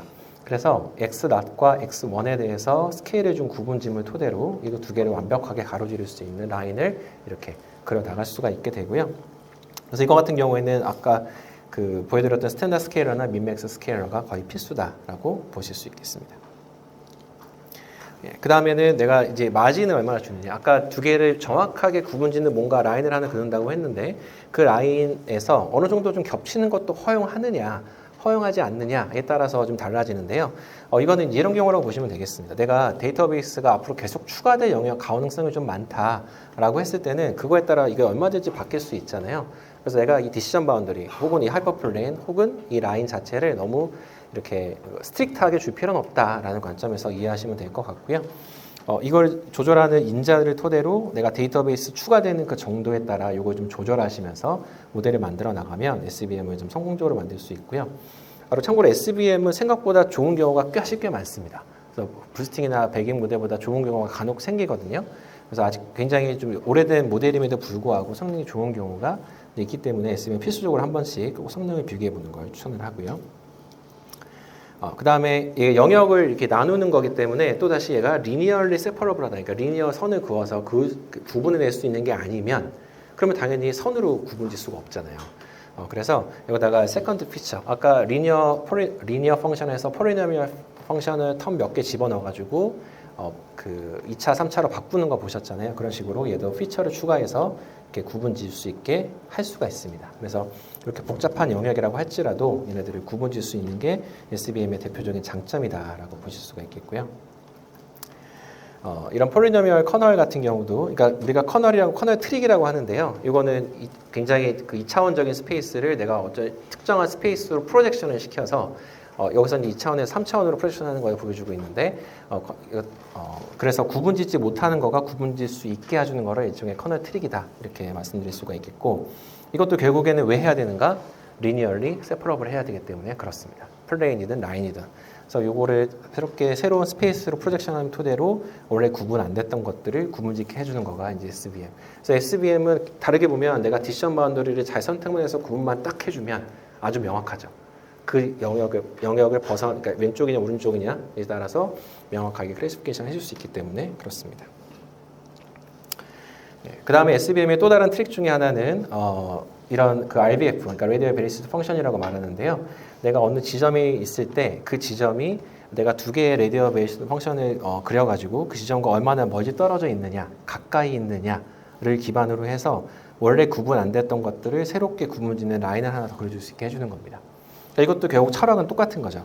내가 두 개의 데이터베이스가 뭔가 중첩되어 있는 것 같고 겹쳐 있는 것 같을 때 이 각각의 데이터베이스를 설명할 수 있는 RBF를 새롭게 그려줘서 걔네들의 새로운 쪽의 프로젝션을 다시 해주게 되면은 우리가 원하는 그 목적, 리니어를 세퍼러블한 목적까지 갈 수 있는 그런 트릭이 되게 됩니다.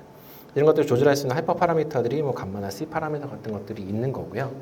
결국 여기서 이제 계속적으로 같은 으로 나오는 거는 내가 데이터베이스가 있을 때 얘를 구분짓는 인자를 어떻게 선택할 수 있을까에 대한 영역이 되겠죠. 그래서 그런 것들 해주기 위해서 데이터베이스를 어떻게 바꾸느냐, 어떤 피처를 추가하느냐에 대한 관점에서 SVM이 활용이 되고 있다. SVM 리그레션도 그래서 그런 측면에서 가능합니다. 내가 어느 그 숫자를 예측을 할 때 어느 영역을 구분질 수 있는 라인을 정확하게 그려낼 수 있으면 그 라인보다 크다 작다라는 라인을 계속적으로 그려나감을 토대로 리그레서를 할 수도 있겠죠. 그래서 그 SVM의 이 어떤 그 명확성, 클리어한 그런 부분들이 굉장히 저는 장점이라고 생각을 하고 있고요. 대신에 이거를 이제 정확하게 하이퍼 파라미터 오토메이션을 하려면 이게 리니어를 세퍼러블 한지 안 한지를 여러분이 판단하기가 어렵잖아요. 그래서 그 하이퍼 파라미터를 조절해 가면서 센서티비티를 꼭 보셔야 됩니다. 그리고 레인지를 좀 넓게 가지고 내가 그 리니어를 세퍼러블 하지 않았던 것이 세퍼러블 해주는 그 지점을 찾는 거가 조금 어려운 부분이에요. 그 하이퍼 파라미터 오토메이션만 수행하신다면 그 이후의 과정으로는 충분히 가실 수 있다라고 말씀드릴 수 있겠습니다. 대표적으로 이제 보이는 SVM 말씀드렸고요. 그다음에 디시전 트리 같은 경우에 제가 이제 20개라고 말씀을 드렸는데 이건 이제 계속 질문을 하는 겁니다. 내가 어떤 걸 예측하기 위해서 얘는 뭐보다 크다, 작다, 이거냐 아니냐 계속 여러분 물어보면 언젠가 답을 찾을 수가 있겠죠. 그래서 디시전 트리는 익스플레이너블 합니다. 내가 어떤 기준으로 쭉 설명을 했는가가 바로 보이고요. 그 다음에 트레인 정확도를 100% 달성할 수 있습니다. 왜냐하면 내가 질문만 계속하면 여기서는 이제 리프, 그러니까 나뭇잎을 늘린다고 하는데 리프를 계속 늘리면 질문을 반복하면 토대로 정보를 가져갈 수 있잖아요. 그래서 디시전 트리가 이제 그런 면에서 장점은 있지만 이제 결국에는 오버피팅 문제 때문에 디시전 트리 자체는 잘 안 쓰이게 되는 거고요. 이따가 말씀드릴 디시전 트리 기반의 이제 랜덤 포레스트가 쓰이게 되는 겁니다. 이것도 역시나 디시전 바운더리를 정해주는 게 중요합니다. 그래서 이거는 이제 화이트박스 모델이다, 모델이 보인다라는 거고요. 그 다음에 이 디시전 바운더리를 명확하게 이제 그러니까 이다 아니다, 뭐보다 크다 작다 이렇게 계속 질문을 통해서 가기 때문에 SVM과 철학과 약간 닿아 있는 부분들이 있습니다. 하지만 이제 한 가지 어려운 거는 너무나 오버피팅 되기 쉽다. 질문을 많이 하게 되면 이 영역을 명확하게 구분짓는 좀 말도 안 되는 라인들을 이렇게 그리기 시작하거든요. 그리고 약간 오리엔테이션 이것도 SVM과 비슷한데 완벽하게 구분을 짓기 때문에 얘가 어떻게 데이터가 분포되느냐에 따라서 명확하게 구분 짓기가 어렵기도 합니다. 그래서 이런 오리엔테이션에 좀 어려움이 있을 수 있다. 이 두 개가 이제 단점이 되겠지만 다르게 보면은 내가 오리엔테이션만 잘 찾고 그 다음에 오버피팅 되지 않게 질문 개수를 좀 줄여나가면 좀 그 단점이 장점으로 되는 거겠죠. 그래서 리그레션 할 때도 질문을 계속적으로 그래서 트리 모델을 만들고 나시면 이런 트리를 바로 이렇게 출력을 해낼 수가 있어요. 그래서 그 프로세스를 여러분 이해하신 다음에 대신에 이런 오버핏 됐고 그러니까 결국 목적은 이렇게 언더핏이 아니라 어느 정도 노멀하게 핏되는 것이 목적이죠. 이건 굉장히 잘 된 것 같으나 이제 오버핏된 상태이기 때문에 좀 그 잎사귀를 좀 잘라내 가지고 질문의 개수를 줄여 나가는 것이 중요합니다. 그래서 이제 요거에 기반해서 나오는 거가 이제 랜덤 포레스트 모델 앙상블 러닝이 되겠습니다. 제가 원래 가진 시간보다 한 10분만 더 쓰겠습니다, 여러분. 죄송합니다. 그래서 4시 10분 전에 지금 10페이지 정도 남았는데요. 4시 10분 전에 끝내고 잠깐 쉬고 실습으로 들어가는 걸로 하겠습니다. 그리고 앙상블 러닝은 뭐냐면 지금까지 저희는 모델 하나하나만 말씀드렸죠. SVM 하나, 디시전 트리 하나 뭐 이런 식으로 말씀을 드렸는데 앙상블 러닝의 기본적인 관점은 대중의 지혜를 가져오자라는 겁니다. 제가 지금 여기서 강의를 하고 있지만 제가 아는 것보다 여러분 100명의 지혜를 합치면 훨씬 더 크겠죠. 그래서 제가 모르는 질문이 있을 때 여러분에게 설문조사를 해가지고 그중에 가장 많이 나오는 거를 찍으면 그게 상대적으로 정답의 가능성이 높을 겁니다. 그게 이제 앙상블 러닝의 기본적인 컨셉이다라고 보시면 되겠고요. 그러면 디시전 트리 가지고 앙상블 러닝을 어떻게 하느냐? 아까 디시전 트리의 리플의 개수, 지문의 개수를 바꿀 수 있다라고 했잖아요. 그러니까 지문의 개수를 다르게 한 여러 가지 모델을 한 번에 만듭니다. 그러니까 모델을 그렇게 만들게 되면은 비슷한 성질을 가진 여러 가지 모델들의 다양한 답을 다 얻을 수가 있겠죠. 그렇게 해서 앙상블링을 할 수도 있고요. 혹은 내가 SVM이 예측한 거, 디시전 트리가 예측한 거, 혹은 뭐 다른 모델 리치가 예측한 거 이런 것들을 사용해 가지고 걔네들이 예측한 걸 가지고 가장 많이 나온 것을 클래시피케이션 할 수도 있겠죠. 그것도 역시 앙상블의 한 개념입니다. 그래서 가장 많이 쓰는 것 중에 하나는 방금 말씀드렸던 이제 보팅 클래시파이어가 되겠고요. 그래서 뭐 로지스 리그레션, SVM, 랜덤 포레스트 얘네들이 예측한 거 하나하나들을 가지고 가장 많이 여기서 추천한 거를 가지고 예측하는 거. 그래서 이거 보팅 클래시파이어가 되고요. 이제 그런 경우가 있더라고요. 그래서 51%의 예를 들면 앞면이 나오는 동전이 있고 뭐 뒷면이 나오는 거가 49%면 걔를 많이 계속 던지면 앞면으로 했을 때 그 정확도가 75%. 그러니까 우리가 생각한 51%가 아니라 더 높다라고 합니다. 그게 어떤 확률의 어떤 의미가 되겠는데요. 결국에는 우리가 여러 모델에게 물어봐서 그 모델이 추천해 주는 거를 쓰면 그래도 훨씬 신뢰도가 있다. 하나를 쓰는 것보다는. 그게 이런 보팅 클래시파이어, 그러니까 앙상블 러닝에 기반한 그런 모델이 되겠고요. 여기 보시면은 여기서 이제 그럼 실제 정말 그런가 에 대한 예제가 나와 있습니다. 그래서 로지스트 리그레션과 랜덤 포레스트랑 SVC를 3개를 썼어요. 그 3개를 쓰고 각각의 모델에 대한 성능과 보팅을 비교해 봤더니 각각은 대략 0.86에서 0.89 정도 나오거든요. 근데 보팅을 쓰면 이제 0.9까지 이제 가게 됩니다. 그래서 각각은 좀 미약하나 3개를 합쳤더니 좀 좋아졌더라. 이제 이런 철학으로 가는 것이 모델이 되겠고요. 그 다음에 여러분이 요새 그 어떤 컴피티션을 가더라도 가장 많이 쓰는 모델이라고 하면은 당연히 이제 백인과 그 부스팅 모델, 또 좀 다르겠지만 그런 모델들이 있는데요. 이런 모델들은 여기서 보시면은 이제 트레이닝 셋이 있고 얘를 샘플링을 어떻게 하느냐에 따라서 좀 다른 모델을 또 구축할 수가 있는 겁니다. 아까 제가 모델이 100개가 있다, 데이터베이스가. 그럼 100개 중에 80개를 선택하는 경우의 수를 여러분 되게 많이 만들어내실 수 있으시겠죠? 일종의 K-푸드 크로스 베리에이션이라고 봐도 되겠는데요. 그 다양한 케이스들이 예측해주는 값들을 계속적으로 테스트 셋에 적용을 하다 보면 그러면 그 데이터베이스가 갖고 있는 여러 가지 다양한 확률적인 것들이 안에 들어가게 되는 것이죠. 그래서 내가 프리딕션을 최종적으로 했을 때 어느 정도 예측 언설틴티가 나오는 겁니다. 내가 가지고 있는 데이터베이스에 선택하는 영역에 따라서 예측 정확도가 달라진다면 그게 그 데이터베이스가 갖고 있는 어찌 보면은 내재적인 언설틴티라고 볼 수도 있겠죠. 그래서 이제 그런 것들 데이터베이스를 어떻게 선택하느냐를 방식이 이제 백인과 페이스팅 기반이라고 볼 수가 있겠고요. 그러니까 리플레이스먼트가 있느냐 없느냐의 차이는 뭐냐면은 내가 데이터베이스를 독립적으로 예를 들어 5번 선택하느냐, 겹치는 거를 허락하느냐의 5번이냐, 이제 그거에 따라 달라집니다. 근데 그거에 따른 성능의 차이는 저는 거의 없다고 경험적으로 이해하고 있고요. 어쨌든 중요한 포인트는 내가 데이터베이스를 어떻게 선택하느냐에 따라서 예측 정확도가 달라지지만 그 달라지는 영역을 다르게 함을 토대로 앙상블 러닝을 기반으로 그 달라지는 거를 내가 어느 정도 상쇄시킬 수 있다. 이렇게 볼 수가 있습니다. 그게 이제 랜덤 포레스트의 철학과도 닿아 있습니다. 그래서 랜덤 포레스트도 내가 전체 데이터베이스가 있게 되면은 그 데이터베이스에서 선택할 수 있는 거가 이제 백인 기반으로 중복을 허락해서 선택을 할 수가 있겠죠. 그 다음에 거기에 대해서 디시전 트리를 만듭니다. 그럼 디시전 트리 만들어진 디시전 트리는 다른 데이터베이스에서 기반해서 만들어진 거잖아요. 하지만 각각이 추천하는 거를 내가 앙상블링을 한다면 그러면 이제 디시전 트리 자체에 가진 약점, 오버핏 되는 거가 상쇄되는 겁니다. 왜냐하면 다른 DB에서 왔기 때문에. 그게 이제 랜덤 포레스트의 가장 큰 장점이다라고 볼 수가 있겠고요. 물론 랜덤 포레스트 그 장점이라고 볼 수 있겠고요. 그 다음에 이거를 그러니까 좀 더 랜더마이즈한 거, 데이터 셀렉션 자체에 대해서 훨씬 더 랜더마이즈를 많이 준 거가 이제 익스트림 랜더마이즈 3라고 볼 수가 있겠는데요. 이거는 이제 결국에 피처를 내가 선택하기도 하고 안 하기도 하고, 데이터베이스를 선택하기도 하고 안 하기도 하고, 그런 다양한 경우의 수를 무한히 반복하는, 그러니까 어느 정도 반복을 하는 겁니다. 그래서 하지만 결국에 디시전 트리를 만들게 되는 거고, 그 디시전 트리가 훈련된 데이터베이스와 사용한 피처가 달라지기 때문에, 그러면 또 예측 정확도가 또 달라지지만, 우리는 여기서 다시 그 앙상블 러닝을 하기 때문에, 그래서 예측 정확도가 어느 정도 그러니까 예측의 불확실성이 상쇄되고 정확도가 올라가는 그런 장점이 있겠습니다. 이것도 이런 피처 임포턴스, 제가 아까 피처를 선택하고 피처를 선택하지 않고 데이터베이스가 선택되고 안 되고 이런 말씀을 드렸잖아요. 그때마다 정확도가 바뀐다면 어느 피처가 중요한지 알 수 있겠죠. 그래서 그게 이제 피처 임포턴스를 뽑아낼 수 있는 방법이다 볼 수 있겠고요. 예, 그 다음에는 또 이제 방금 말씀드린 거는 이제 배깅 방식이었고, 부스팅 방식도 있습니다. 내가 데이터베이스를 선택을 해서 모델을 만든 다음에 피팅을 해봅니다. 그 다음에 내가 새롭게 그 데이터베이스 모델을 고정한 상태에서 다시 또 새로운 데이터베이스를 다시 선택해서 그 모델의 디시전 바운드리를 계속적으로 바꿔나갑니다. 아까랑 다른 점은 뭐냐면요. 여기서는 이게 패러럴하게 일어나죠.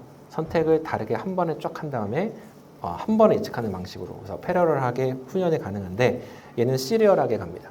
그러니까 이전에 예측을 한 다음에 그 이전에 예측한 모델을 다시 데이터베이스를 바꿔서 다시 예측해보고, 그 다음에 다시 바꿔서 예측해보고 한 것을 시리얼하게 가면서 모델에 조금씩 튜닝해 나가는 그런 방식이 되겠습니다. 그래서 이제 러닝 레이트, 학습률에 대한 중요도가 나오게 되는데요.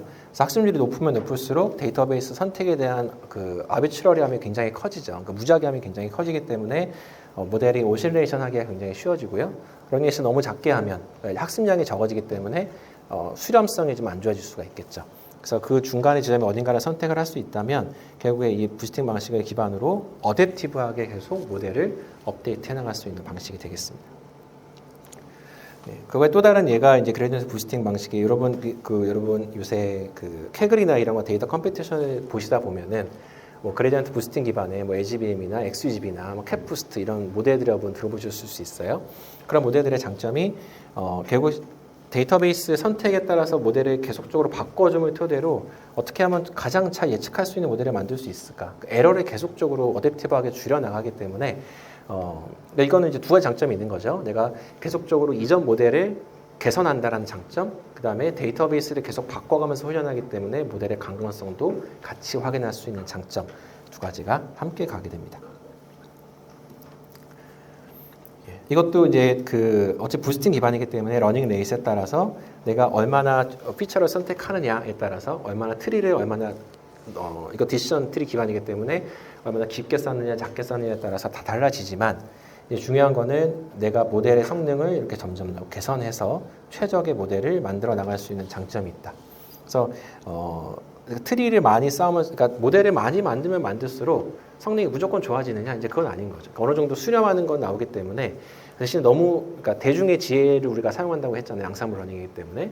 대중의 지혜가 대중이 너무 없다. 그러면은 정확도가 계속 흔들릴 거고, 어느 정도 일정 이상의 대중이 되면은 더 이상 변화가 없겠죠. 그러니까 그 지점을 찾아내는 게 그레디언트 부스팅에서 하이퍼 파라미터에서 좀 중요한 영역이 되겠다라고 보실 수가 있겠고, 그래서 이 두 개가 여러분 실제적으로 많이 사용하시게 될 거기 때문에 이제 비교한 어떤 그 스키매틱한 표가 되겠습니다. 그래서 각각을 이제 위가 이제 일종의 랜덤 포레스트고 밑에가 이제 부스팅 모델이라고 보면 되겠죠.